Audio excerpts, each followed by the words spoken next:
중국이 몰락하고 있다니 그게 사실입니까? 네, 그리고 한국에도 막대한 피해를 입히고 있습니다. 그러나 중국 정부는 이 사실을 철저히 숨기고 있습니다. 부디 여러분께서는 진실을 아셔야만 합니다. 여기 미국의 한 신문사에서 중국을 취재한 특파원과 직원들이 비밀리에 위험한 이야기를 나누고 있습니다. 과연 그들에게는 무슨 일이 있었던 것일까요? 잠깐 시작하기 전 구독과 좋아요는 큰 힘이 되며 끝까지 시청하시면 영상 수익금이 어려운 이웃에게 전달됩니다. 오늘의 사연을 시작합니다. 안녕하세요, 여러분. 저는 미국에서 활동 중인 한 신문사의 특파원입니다. 제 이름은 밝히지 않겠습니다. 제 신변을 보호하기 위해서입니다. 저는 올해 초부터 중국에 와서 취재를 하고 있는데요. 최근에 취재하면서 목격한 것들은 정말 믿기 힘든 진실이었어요. 중국 정부가 발표하는 정보와 제가 직접 목격한 현실 사이에는 엄청난 차이가 있었거든요. 그리고 그 차이를 여러분께 알리는 것이 제 의무라 생각해 이렇게 목소리를 내기로 결심했습니다. 최근 중국에서의 대규모 실업 사태와 사회 불안으로 인해 많은 중국인들이 한국으로 불법 이주를 시도하고 있습니다. 이로 인해 한국 내 불법 체류자 수가 급증하고 있으며 한국 내에서 여러 가지 문제 상황이 발생하고 있는데요. 많은 불법 체류자들이 한국에 들어온 후 각종 사기와 범죄 행위를 저지르며 한국인들의 불안을 가중시키고 있습니다. 한국의 뉴스 기사에는 연일 불법 체류자들이 저지른 범죄 사건들이 올라오고 있는데요. 정부에서도 대책 마련이 쉽지 않아 보입니다. 그 외 중국에서 발생한 대규모 자연재해와 그로 인한 환경 오염 문제는 한국의 환경에도 악영향을 미치고 있습니다. 중국의 폭우와 홍수로 인해 쏟아져 나온 오염물질들이 바다를 통해 한국의 해안으로 흘러들어오고 있는데요. 특히 제주도 해역은 심각한 타격을 받고 있으며 제주 바다의 염도가 급격히 낮아지고 있다고 합니다. 이는 제주도의 해양 생태계를 위협하며 제주도의 어업과 관광 산업에 치명적인 영향을 미칠 수 있습니다. 이외에도 그동안 한국이 중국으로 인해 입은 피해는 다양하더군요. 그중 매년 대두되는 것은 미세먼지 문제였습니다. 중국에서 발생하는 산업활동과 석탄 사용으로 인한 대기 오염이 한국으로 넘어오면서 한국은 환절기마다 심각한 미세먼지 문제를 겪고 있습니다. 이로 인해 한국 국민들의 건강이 위협받고 있고 정부는 매년 막대한 예산을 들여 미세먼지 대책을 마련해야만 합니다. 또 다른 문제는 중국산 식품 및 제품의 안전성 문제입니다. 중국에서 수입되는 일부 식품과 제품에서 유해 물질이 검출되거나 안전성이 의심되는 경우가 발생하고 있습니다. 이로 인해 한국 소비자들은 중국산 제품을 불신하게 되었고 한국 기업들도 이에 대한 대응책 마련에 어려움을 겪고 있습니다. 또한 저렴한 값에 품질이 좋지 않은 중국산을 구입하여 국내산으로 둔갑하여 판매하는 문제도 계속해서 제기되고 있습니다. 한때 중국의 사드 보복 조치도 굉장히 화제였습니다. 한국이 자국의 방어를 위해 사드 배치를 결정했을 때 중국은 이에 대한 반발로 한국 제품과 서비스에 대한 불매운동을 벌였고 관광 금지 조치를 내렸습니다. 이로 인해 한국의 관광 산업과 기업들은 심각한 타격을 입게 되었죠. 특히 화장품, 전자제품 등 한국의 주요 수출품에 대한 불매운동으로 인해 많은 기업들이 수익을 잃었고 그 당시 한국 기업들이 입은 피해는 20조 원에서 30조 원 사이로 추정됩니다. 그중 롯데그룹은 약 3조 원, 현대자동차와 삼성전자는 약 1조 원, 아모레퍼시픽은 5천억 원에서 1조 원 사이의 손실을 입어 화제가 되기도 했습니다. 중국은 오랜 기간 동안 한국의 문화를 도용하거나 왜곡하기도 했는데요. 한복 아리랑, 널뛰기 김치 등 한국의 전통 문화를 자신들의 것으로 주장하거나 문화적 유산을 자신들의 역사에 포함시키려고 했습니다. 제가 중국에 있으면서 느꼈던 것 중 하나는 중국인들은 한국을 자신의 속국이라고 생각한다는 것이었습니다. 그런데 그렇게 잘난 중국인들이 한국을 따라하다니 어이가 없더군요. 자세히 알아보니 중국인들은 한국의 전통 문화가 진짜 본인들의 것인 줄 착각하고 있었습니다. 그 이유는 다름 아닌 중국 정부의 강력한 검열과 통제 때문이었습니다.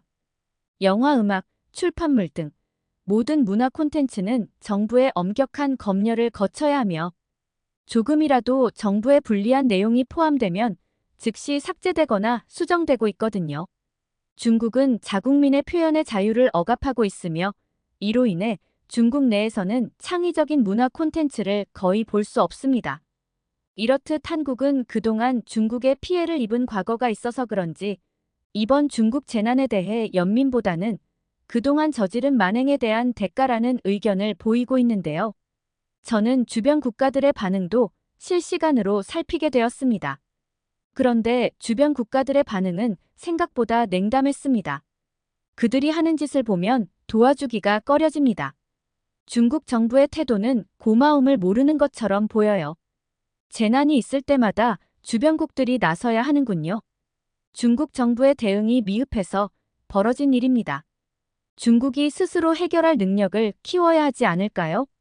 왜 다른 나라들이 나서야 하는지 이해가 안 됩니다. 저는 재난 현장을 직접 취재하며 중국인들의 처참한 상황을 목격했기 때문에 주변국의 욕을 먹고 있는 그들이 안타깝게 느껴졌습니다. 최근 중국에서 발생한 대홍수는 여러분도 이미 뉴스로 접하셨을 겁니다. 하지만 그 실상은 너무나도 끔찍합니다. 베이징에 시간당 100mm가 넘는 폭우가 쏟아졌고 도시 전체가 물에 잠겼습니다. 지하철역에서 물이 폭포처럼 쏟아져 내려 사람들은 비명을 지르며 도망쳤습니다. 이런 끔찍한 상황 속에서 중국 정부는 피해 규모를 축소하려 하고 있습니다. 이는 그저 시작에 불과합니다. 이번에 발생한 태풍 개미는 풍속이 약 시속 233km가 넘는 돌풍을 동반했으며 대만과 중국에서 사망자 100여 명을 내고 이재민은 약 200만 명을 발생시켰습니다. 집중호우로 인해 여러 지역의 댐들이 방류를 시작했을 때는 수십 개의 마을이 홍수로 침수되었고 물과 전기, 통신이 모두 끊겼습니다. 그러나 충격적인 사실은 댐 방류 당시 정부가 주민들에게 대피하라는 경고조차 하지 않았다는 점이죠. 물이 급속도로 불어나면서 수심이 2m를 넘었지만 대피할 시간이 없어 사망자가 속출했습니다. 폭우에 떠밀린 차량 수백 대가 장난감처럼 휩쓸려 땅에 거꾸로 박히기도 했습니다. 아직도 정확한 사망자와 부상자의 규모를 집계하지 못하고 있는 상황입니다. 저는 헬리콥터를 타고 홍수 피해 지역을 직접 촬영했는데 그 모습은 마치 거대한 호수처럼 변한 도시였습니다. 정부는 몇 명의 실종자만 발표했지만 제가 만난 현지 주민들은 수백 명이 실종되었다고 주장하고 있었습니다. 주민들은 정부의 방류로 인해 피해가 더욱 커졌다고 주장하며 제때 이루어지지 않는 구조와 미흡한 대처에 대해 엄청난 불만을 표출하고 있습니다. 특히 도시의 배수 시스템이 제대로 설계되지 않아 여러 도시에서 침수 문제가 발생하고 있다는 지적도 나오고 있습니다. 중국의 북부 지역에서는 정반대의 기후 재난이 발생했습니다. 50일 넘게 비가 오지 않아 가뭄이 발생했는데요. 폭염까지 겹쳐 최고 기온이 40도까지 오르며 지표면 온도가 70도를 넘어 농작물은 말라가고 많은 가축이 죽어나갔습니다. 이로 인해 식량 부족 사태가 예상되고 있습니다. 이처럼 중국 전역에서 심각한 피해가 발생하고 있으나 현지 정부의 대응은 매우 미흡한 실정입니다. 이 모든 인재의 근본 원인은 독재 체제 아래에서 관료들이 위로부터의 지시만을 따르며 실질적인 구호 활동에는 소홀한 데 있다고 전문가들이 지적하고 있습니다. 이번 홍수 피해가 그 어느 때보다도 심각한 이유는 바로 이러한 체제적 문제와 밀접한 관련이 있다고 평가하고 있는 것입니다. 하지만 중국 정부는 이런 상황을 철저히 숨기고 있습니다. 제가 이 이야기를 하는 이유는 바로 진실을 알리기 위해서입니다. 중국은 재난 후 수개월이 지난 지금까지도 피해가 지속되고 있으며 끝나지 않는 대홍수로 인해 중국인들은 몸살을 앓고 있습니다. 최근에는 태양이 여러 개로 떠오르는 현상까지 일어나면서 중국 국민들의 불안이 더욱 깊어져 가고 있는 실정입니다. 그러나 당국의 은폐로 인해 외부인들은 이 사실을 제대로 알 리가 없죠. 제가 지난주에 방문한 상하이는 한때 세계에서 가장 활기찬 도시 중 하나였습니다. 하지만 지금은 텅 빈 유령 도시로 변해가고 있습니다. 관광 명소로 유명했던 난징거리는 한산해졌고 매장들은 문을 닫았습니다. 그곳에서 만난 한 상인은 작년만 해도 하루 매출이 수천 달러에 달했지만 지금은 몇백 달러도 채 되지 않는다고 하더군요. 관광업계의 상황은 더 심각합니다.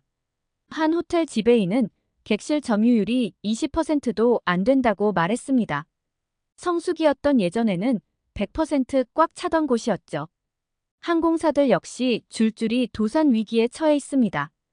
국제선 노선의 70%가 적자로 전환되어 많은 노선을 축소하거나 폐지할 계획이라고 합니다. 그리고 이 모든 것이 이번 대홍수와 같은 재난 때문에 악화되었습니다. 이뿐만이 아닙니다. 베이징 중관촌의 IT 기업들도 큰 타격을 받고 있습니다. 과거 중국의 실리콘밸리로 불리던 이곳은 이제 유령 도시가 되었습니다. 스타트업들은 줄줄이 문을 닫고 수많은 청년들이 일자리를 잃고 있습니다. 한 프로그래머는 6개월 동안 100곳이 넘는 회사에 이력서를 제출했지만 단 한 곳에서도 연락이 오지 않았다고 저에게 하소연했습니다. 청년 실업률은 공식적으로 21%라고 발표되었지만 전문가들은 실제로 40%에 이를 것이라고 경고하고 있습니다. 중국의 경제는 점점 더 깊은 수렁으로 빠져들고 있습니다. 물가는 천정부지로 치솟고 있지만 정부는 물가가 안정적이라고 발표하며 진실을 은폐하고 있습니다. 부동산 시장도 붕괴 직전입니다. 상하이의 부동산 중개인은 거래량이 90% 이상 줄었다고 말했습니다. 집값은 계속해서 하락하고 있지만 집을 살 사람은 없다고 합니다. 이자도 갚지 못해 자살하는 사람들까지 발생하고 있습니다. 중국의 경제가 무너져가는 속도는 생각보다 훨씬 빠르고 이는 중국 사회의 불안을 가중시키고 있습니다. 많은 외국 기업들이 중국 시장에서 철수하거나 투자를 줄이고 있습니다. 그들은 중국의 불투명한 규제와 불안정한 정치 상황을 우려하고 있으며 그 결과 중국 경제는 더욱 위축되고 있습니다. 이로 인해 대규모 이탈 현상이 일어나고 있는데요. 특히 젊은 층과 전문직 종사자들 사이에서 이탈 현상이 두드러집니다. 이들은 더 이상 중국 내에서 희망을 찾을 수 없다고 판단하고 서둘러 다른 나라로 이주를 시도하고 있습니다. 가장 많이 선택되는 이주지는 미국, 캐나다, 호주 같은 서방 국가들입니다. 이들은 중국의 불안정한 경제와 정치적 억압에서 벗어나 더 나은 미래를 꿈꾸며 이 나라들로 향하고 있습니다. 그러나 이 과정에서 수많은 사람들이 불법 이주를 선택할 수밖에 없는 상황에 처해 있습니다. 중국 정부의 강력한 출국 제한 조치와 서방 국가들의 이민 제한으로 인해 많은 중국인들이 불법으로라도 미국으로 가려 하고 있습니다. 작년 멕시코 국경을 통해 미국에 망명을 신청한 중국인이 2만 명을 넘었다고 합니다. 이렇듯 중국인들이 불법 이주 브로커를 통해 목숨을 걸고 이주를 시도하고 있으며 이는 그만큼 중국인들이 절망하고 있다는 의미입니다. 중국의 엘리트 계층 역시 대규모 이탈을 준비하고 있습니다. 부유층은 자산을 해외로 빼돌리고 있으며 자녀들을 해외로 유학 보내 중국을 떠날 준비를 하고 있습니다. 이들은 중국의 미래를 불안하게 보고 있으며 가족과 자산을 보호하기 위해 서둘러 준비를 하고 있습니다. 특히 싱가포르, 두바이 같은 나라들의 부동산을 매입하거나 은행 계좌를 개설해 자산을 옮기고 있습니다. 한때 부유했던 중산층조차도 이제는 생계 유지에 어려움을 겪고 있습니다. 상하이, 베이징 같은 대도시에서조차 빈곤층이 급격히 증가하고 있으며 이들은 기본적인 생활조차 유지하기 어려운 상황에 처해 있습니다. 부동산 시장의 붕괴는 많은 사람들의 재산을 한순간에 무너뜨렸고 물가 상승으로 인해 일상생활은 더욱 힘들어졌습니다. 이러한 이탈 현상은 중국 내 노동력의 급격한 감소를 가져올 수 있으며 이로 인해 중국 경제는 더욱 심각한 타격을 받을 것입니다. 특히 젊은 층의 이탈은 중국의 미래를 더욱 어둡게 만듭니다. 중국의 경제는 그동안 풍부한 노동력을 기반으로 성장해왔지만 이제는 그 기초가 무너지고 있는 것입니다. 중국 내에서 정부에 대한 신뢰는 갈수록 줄어들고 있습니다. 경제 붕괴와 사회적 불신은 점점 더 많은 사람들을 거리로 내몰고 있으며 이로 인해 중국 곳곳에서 폭력적인 충돌이 발생하고 있습니다. 중국 정부는 이 사실 또한 은폐하기에 급급하죠. 최근 몇 달간 대도시에서 발생한 대규모 시위들은 단순한 경제적 어려움에 대한 불만이 아닙니다. 이는 정부의 무능함과 부패에 대한 깊은 불신의 표현입니다. 이 시위들은 처음에는 평화롭게 시작되었지만 점차 정부의 강경한 대응으로 인해 폭력적인 양상으로 변질되고 있습니다. 베이징, 상하이, 광저우 같은 대도시에서 발생한 시위들은 수만 명이 참가하는 대규모 집회로 확산되었으며 이들은 정부의 부패와 무능에 대해 목소리를 높이고 있습니다. 대도시뿐만 아니라 중소도시와 농촌 지역에서도 시위가 발생하고 있으며 이들은 모두 정부의 정책에 대한 불만을 표출하고 있습니다. 정부의 부패와 무능에 대한 분노는 중국 전역에서 공통된 현상이 되고 있으며 이는 중국 사회 전체를 위협하고 있습니다. 그러나 중국 정부는 이러한 시위에 대해 강경하게 대응하고 있습니다. 시위대를 강제로 무력 진압하는 것은 일상화되고 있으며 많은 사람들이 경찰의 강경 진압으로 인해 부상을 입거나 체포되고 있습니다. 특히 정부는 시위 주동자들과 반체제 인사들을 대상으로 가혹한 처벌을 가하고 있으며 이들 중 일부는 공개 재판을 통해 중형을 선고받고 있습니다. 중국 정부는 이러한 상황을 통제하기 위해 더욱 강력한 통제 수단을 동원하고 있습니다. 경찰력 강화는 물론 인터넷 검열과 언론 통제도 한층 더 강화하고 있습니다. 시위와 관련된 모든 정보는 철저히 차단되고 있으며 정부의 비판적인 목소리는 강제로 침묵당하고 있습니다. 그러나 이러한 강경 대응은 오히려 더 많은 사람들의 분노를 자아내고 있으며 시위는 더욱 격렬해지고 있죠. 제가 직접 취재한 현장에서는 충격적인 장면들이 벌어졌습니다. 경찰은 최루탄과 물대포, 심지어 실탄까지 사용하며 시위를 진압했고 시위대 역시 이에 맞서 돌을 던지고 화염병을 사용하는 등 격렬하게 저항하고 있었습니다. 시위대와 경찰 사이의 충돌은 이미 수많은 사상자를 낳았으며 거리에서는 폭력적인 충돌이 끊이지 않고 있었습니다. 이 사실을 알고 있는 국제사회에서는 인권 문제와 관련된 비판을 쏟아내고 있습니다. 중국 내 소수민족 탄압, 표현의 자유 억압, 그리고 반체제 인사들에 대한 강경한 조치들은 국제사회에서 큰 반발을 불러일으키고 있습니다.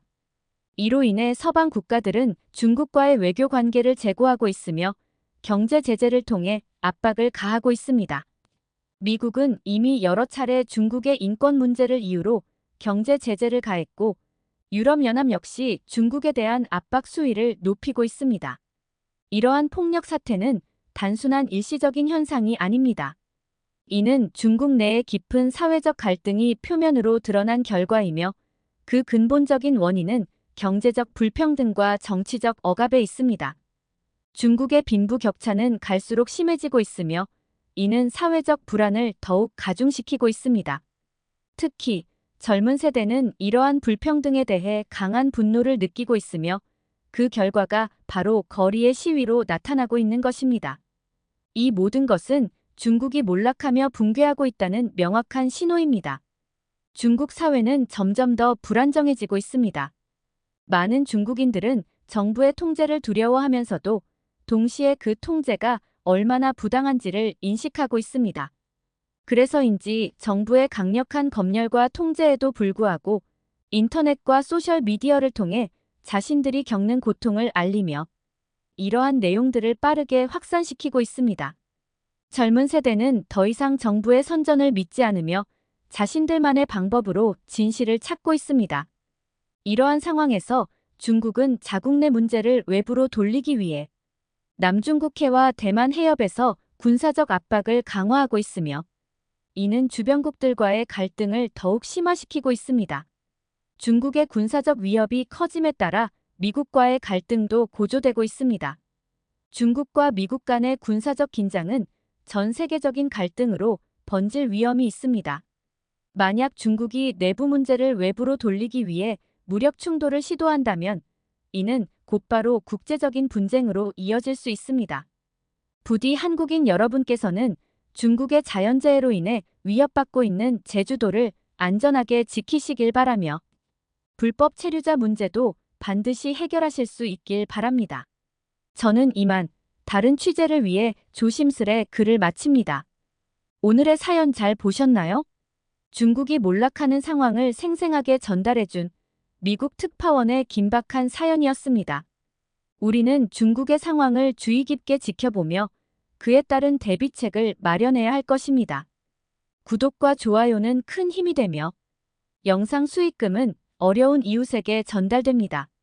끝까지 시청해주셔서 감사합니다.